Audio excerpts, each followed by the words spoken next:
सबसे बड़ा मकसद ये था, बांडीपुर के ये वहाँ की सदर हैं नेशनल कॉन्फ्रेंस वुमेन्स विंग की, इनके साथी आए थे, उनसे बात की कि नेशनल कॉन्फ्रेंस को कैसे मजबूत किया जा सकता है, बहनों के मसले हैं वो कैसे हल किए जा सकते हैं। और मैं आपसे एक बात कहना चाहता हूँ, आज नेशनल कॉन्फ्रेंस ने ह्यूमन राइट्स कमीशन का एक हमने बनाया है विंग यहाँ पे, जिसके सदर हसनान मसूदी साहब होंगे, उनके साथ और 2 मेंबर होंगे, उनका नाम भी हम कल तक निकाल देंगे। ये बड़ा ज़रूरी था कि हमारे पास ह्यूमन राइट्स की विंग।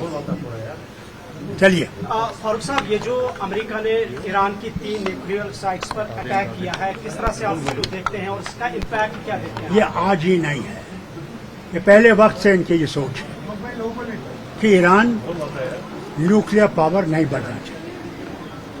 और सिर्फ यही नहीं है, अमेरिका जितने भी वहाँ पे सुन्नी मुल्क हैं वो इसके खिलाफ, मगर में दम नहीं है बोलने का, अफसोस इस बात का।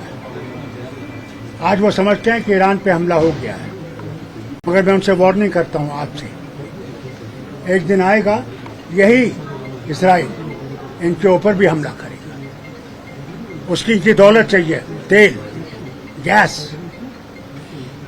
इसराइल सिर्फ सामने खड़ा है, अमेरिका पीछे है। डॉक्टर साहब, इम्पैक्ट कितना पड़ेगा इससे, क्योंकि ये एस्केलेट हो रहा है बाकी कंट्रीज में? देखिए, मैं समझता हूँ, मुझे उम्मीद है कि दुनिया की ताकतें आज देख रही हैं, अगर ये एस्केलेट हुआ तो इकोनॉमिक कंडीशंस हर मुल्क की बर्बादी पे होगी और वो कोशिश करेंगे इसको रोकने। अल्लाह करे कि वो इसमें कामयाब हो और ये रुक जाए, डॉक्टर साहब, नहीं तो हम लोगों ने, हमारा भी हाल हिंदुस्तान में बहुत बुरा हो।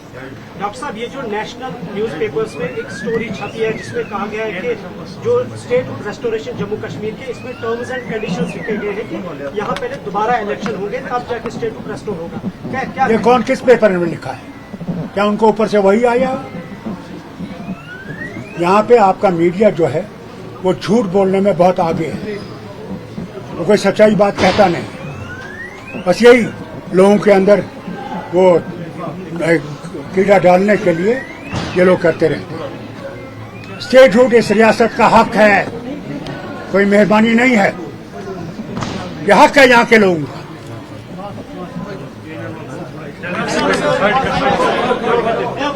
Thank you sir. भाई भाई भाई भाई